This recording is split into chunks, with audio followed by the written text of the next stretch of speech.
Sorry for the ASMR. I was hungry. Hey y'all, my name is Nat. I hope you're having a terrific day today, and for this video we are going to be doing a reading vlog of books that were annotated for me.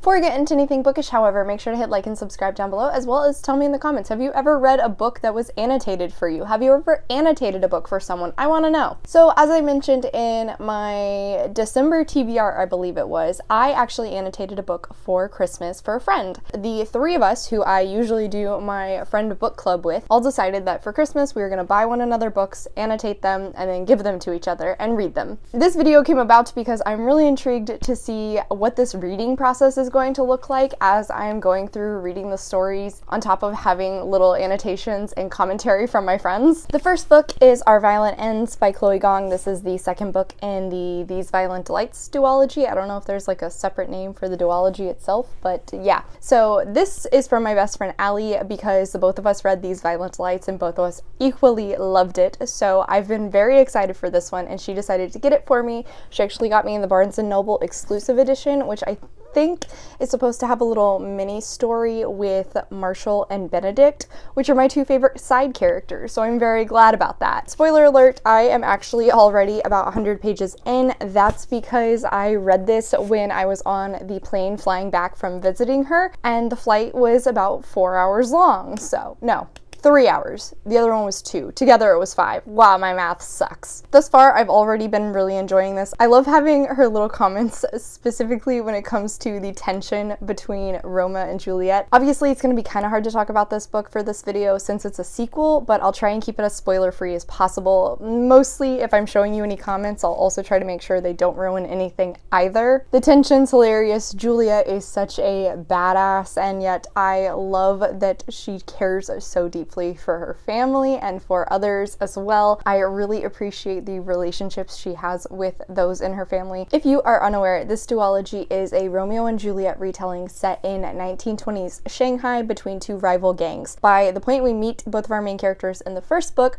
Roma and Juliet have actually been lovers once and since broken up. So this has a lovers to enemies to possibly lovers, we're not really sure yet, trope, and honestly, adore that. It's so great. It causes so much wonderful tension. There's fantastic banter between the characters. I adore the many different side characters we see from as well. I will say with this one, I do think we're starting to tread just a hair close to too many perspectives. In the first book, the two heirs to the gangs have to work together to try and stop this sort of disease monstrous thing that has started to infect the city. It goes from there. Obviously, they're not happy about having to work together, but they have to do it because they both care about the city they love. This follows up roughly, I think it said 4 months after the first book. Thus far, my man, I'm having a great time. Yes, 4 months. That was right. 4 months. Look, she said so long. Yes, it was. Some of the commentary is actually useful or has like comments that I actually want to respond with my own,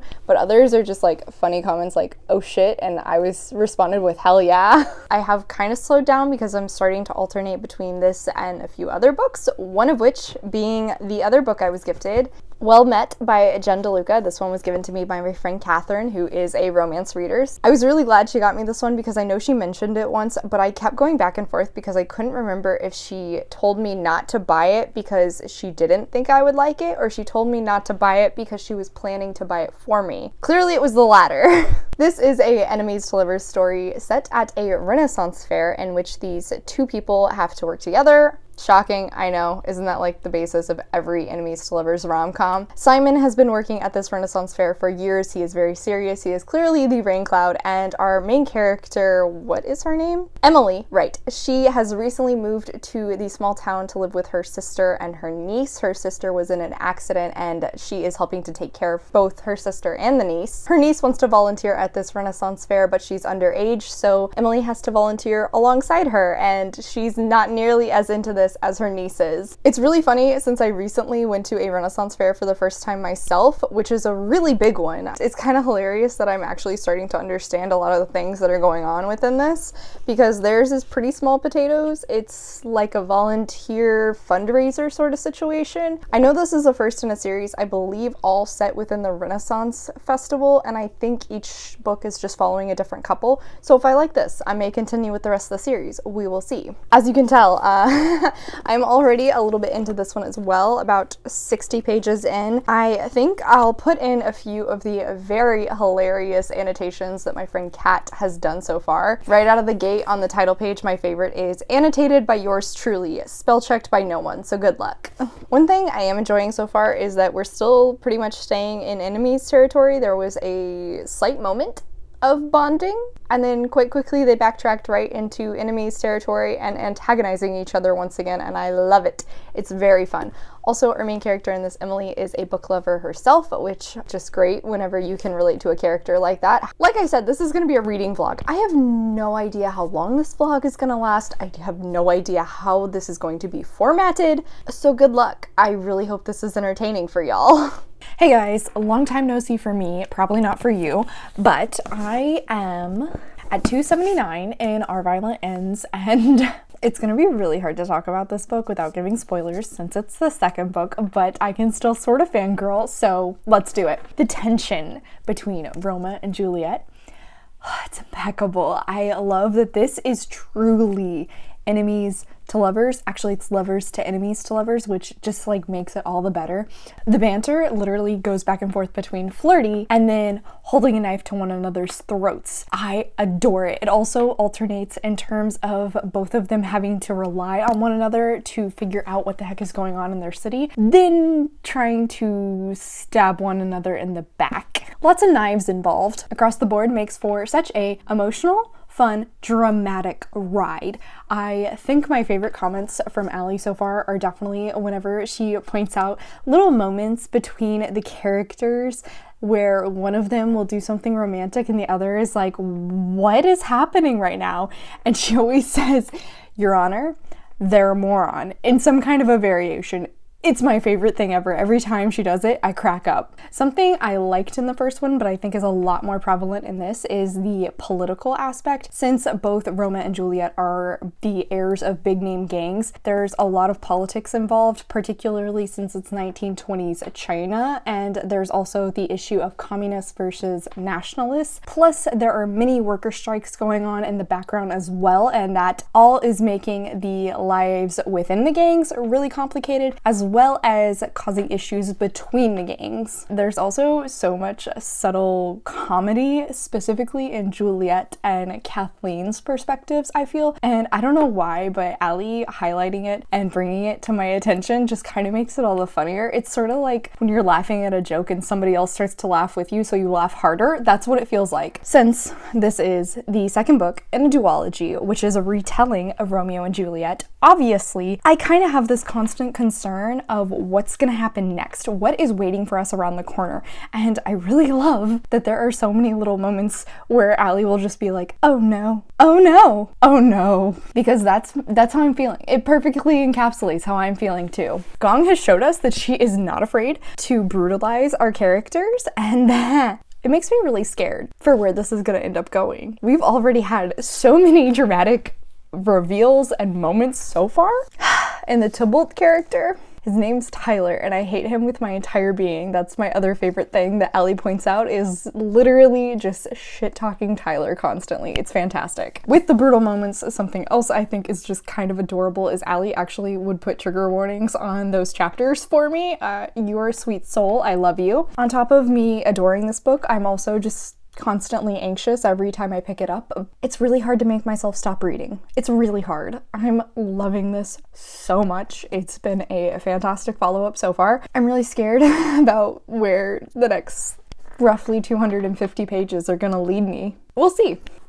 On the opposite side with Well Met, which Kat annotated, okay, so like this one is the halfway point and I have this much left to go. I'm really loving this also. I honestly didn't know a ton about this series going in, but since I picked it up, I've heard a ton of great things from Kirsten's Corner. So shout out to her. Might be continuing the series because of Kat and Kirsten. I really appreciate that Kat just keeps reiterating in her comments that this is enemies to lovers, and that's one trope that we bonded over so much in college, and I love it. Something that is kind of just adorable and a way I can tell the difference between Allie's and Catherine's annotations is Catherine does like little doodles here and there. She's the artist of us, so it totally makes sense that she's the one doing it. It's so cute though, I love it. One critique I've heard of this story is that it reads a little young, and I kind of can agree at times. It definitely sort of feels like a romance that's a introductory into adult romance. It doesn't feel too mature and steamy, but to be fair, our main character is 25 and that's only a year older than me. So on one hand, I want to say it doesn't read too immature, but it also kind of does. There's weird moments here and there though where the author will basically highlight some tiny thing to remind us that, oh no, she is an adult, in fact, usually in reference to her body aching from working so long. The relationship is still definitely in enemies territory, and I am super here for that. A lot of times enemies to lovers end up kind of jumping into the friend section a little too early. We're definitely more in our main character is attracted to the male love interest, but she still doesn't particularly like him, and that's the kind of thing I'm into. Honestly, that also tells me again that I shouldn't be surprised Catherine loved this and is wanting me to love it as well. So yes, my experience reading books that are annotated to me thus far are very positive. It's super fun. It makes you feel like you're reading the book along with someone, kind of like buddy reading, but they're literally there in the moment reading it with you. It's like I'm reading this with one of them kind of looking over my shoulder, giving me their commentary. I've never had this sort of a reading experience before, so I'm having a really great time with it. I have no idea when I'll update you guys because honestly, it's very hard to put both of these books down. Every time I pick them up, I'm just blasting through.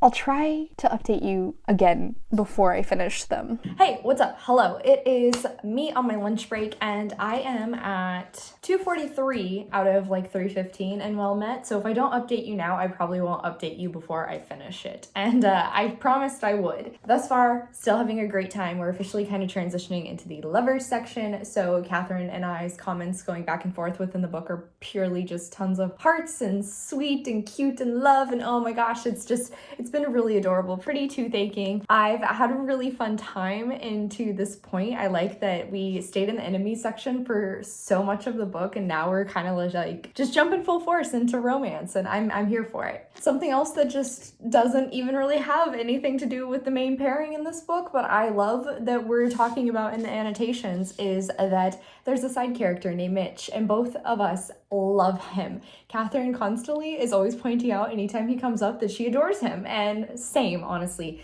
He's kind of like the frat jock sort of personality. He actually, I think, is the coach at the school where Simon works. He's so sweet. He's got a heart of gold. He's so supportive, but he's also just a total flirt and shameless about it. I love it. His character at the Ren Fair is a Scotsman and he wears a kilt, so the kilt gets brought up quite a lot. It's hilarious. Obviously not in terms of the annotations, but when talking with her about the book, Mitch actually has his own book, which I think is the third in the series, but unfortunately, even though Kat said she probably likes that one second best in the series, the trope in it is fake dating, and we know how I feel about fake dating, so I don't necessarily know if I'll pick it up, which is a shame because the same kind of thing happened with Crazy Stupid Romance, where I loved the Russian, but then the trope for his book was a fake relationship, and it ended up probably being my least favorite of the series, so I don't know if that'll happen if I continue this one, but also, the recurring pointing out that both Emily and Simon definitely just need hugs from Catherine, I appreciate as well, because honestly, yeah, there's starting to be some like little tidbits of drama that I think are leading into what will become the third act conflict. Unfortunately, you kind of just have to accept that's a part of romance books, and I think it's definitely going to be due to miscommunication. We'll see. I know Kat hates the miscommunication trope as much as I do, so that could probably lead to some really fun comments here and there. On the opposite side, I have not read any more of Our Violent Ends because the section I am in, I'm gonna be honest, it's pretty emotionally brutal at this moment, and I kind of was just taking a little bit of a step back. I'm nearly done with this, so probably once I finish it, I'll hop right back into Our Violent Ends. Why, hi, hey, hello.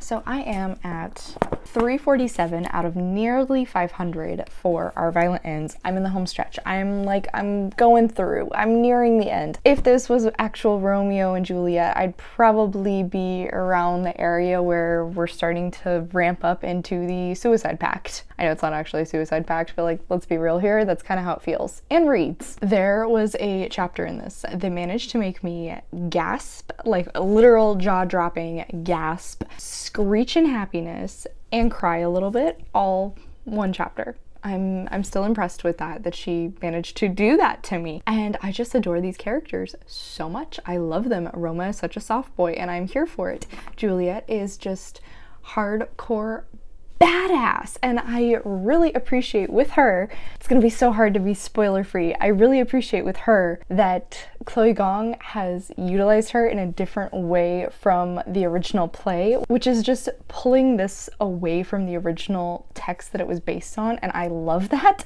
because that kind of gives me hope for the ending. But even while saying that, I still know this woman is not afraid to brutally abuse my emotions. There was a dramatic reveal, and I appreciated that Allie's only comment was, "I freaking knew it." I love that she was just like, yeah, I guessed right, rubbing it in your face for whenever you're reading this. Probably could put this down. The familial connections between Juliet, Kathleen, Rosalind, super here for it. Benedict, Roma, and Elisa, also here for it. I just adore the characters so much. Do I think they're the most 3D well-developed characters ever? No, but I do think there is enough there that you can easily see and understand who each of these people are, and there's so many little things here and there that showcases just subtle detail that gives them more depth, every perspective, and I appreciate that. I think it's really interesting writing and like how she's continuing to develop them even this far into the book. It's also hilarious anytime we have an interaction that is between teenagers from opposite gangs. Like, I'm not going to give any specifications, but if we have a Scarlet and a White Flower together at any point, I don't know why, maybe it's the tension, maybe it's that they're supposed to hate each other and like they don't know how to react now that they're kind of working together, but every single scene when they have to be together, hilarious. It's so funny. It's so unintentionally funny. And anyway, enough of me gushing. This is technically a vlog, so I'm going to give you a little thing that's vloggy, even if this isn't my traditional weekly style, but I got a book today. So this is the Meet Cute Club by Jack Harbin. It's a indie published male-male romance. I think it's enemies to lovers between these two guys. Probably, since he has all the books, is the one who runs a book club, and the other dude wants to join, but the book club runner doesn't want him to because he doesn't like him. It's pretty short. It'll be a quick read. Also, I got a bookmark with it, and I don't think that I bought this book from the Ripped Bodice, but it's a Ripped Bodice bookmark, which is pretty cool. I don't know exactly who I bought it from because I bought it used out of Amazon. Oh well, it is indie published. It's really hard to find those outside of Amazon. Anyway, I have roughly 150 left in Our Violent Ends, so this might be my last update prior to officially finishing out that book. Probably. I don't know. We'll see. I might talk to you guys again. If I don't, I'll talk to you at the end. Hey guys, so I realized I never officially gave you a closeout for Well Met. Yes, I finished this. Yes, I enjoyed it. I did kind of guess where the miscommunication trope was going to end up leading in terms of third act conflict, unfortunately.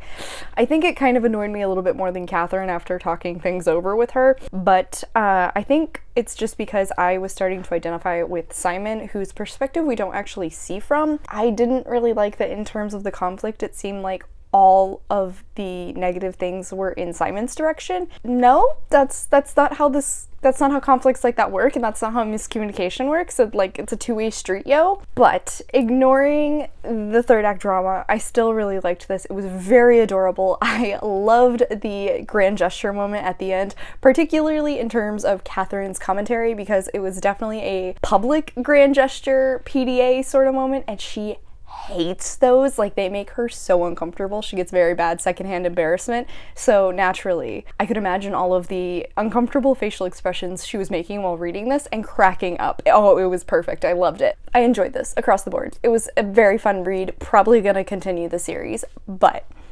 guys, on the other side, this was the perfect ending. This somehow was exactly what I wanted, but still shocked me so much. Like, I don't know how Chloe Gong managed to do both of those things. She gave me everything I needed for this to end perfectly in terms of a Romeo and Juliet retelling, but still staying so true to the world and characters she's created. Amazing, honestly. Things definitely heating up in like that last 150 pages. My heart was racing. I was getting concerned for some of my side character babies. Allie had one comment that really just killed me, and she was like, if these people die, we riot. Gong just finished out this book in a way that was so perfect for every single character. I loved all of their endings across the board. Also, the little mini story where we got some background on Marshall and Benedict's friendship when they were like 15. Oh my god, it was so cute, guys. My heart soared. It was just... little cinnamon roll babies. One thing I guess is a drawback that honestly I didn't even really think of, but when somebody else pointed it out, I did realize it, is the first 150 pages of this book kind of could be read as a repeat of the first book. Now, personally, it's been a year since I read the first book. That didn't really bug me at all. If anything, I just loved having that extra time with our characters and falling back in love with them. But if you read these back to back, I could kind of see that being a little tiring and starting to grate. Did not bug me in this reading experience, but just like might be something to watch out for your own reading experience. I gave this maybe 4.5 stars. That's exactly what I gave the first one as well. And like, I don't think I really talked up the first book enough last year because I read it at the beginning of the year. So I had so many other fantastic reads that eventually I kind of forgot about it. Looking back with this really was such a fantastic duology. And we're getting a spin-off set in 1930s, and I don't know if it's gonna be same characters, I don't know if it's gonna be same setting, same gangs, I have no idea, honestly, but if Chloe Gong's writing it, I am on board for this. I'm so into it. Okay guys, so that was it. Overall reading experience of books annotated for me, fantastic. Highly recommend doing this, very fun. I loved also getting to write in my own annotations. We may eventually trade these around to like the next person's. I hope we do though, because I tossed in my own commentary, and by the end I just feel like these books are gonna be such a fun time to look back on if they come back to me. Anyway, yeah, so that was it for today. Thank you so much for coming to my channel. All my socials are linked in the description down below. I come out with videos on Monday and Friday, but until then, I hope you continue to have a terrific day. Love you, bye!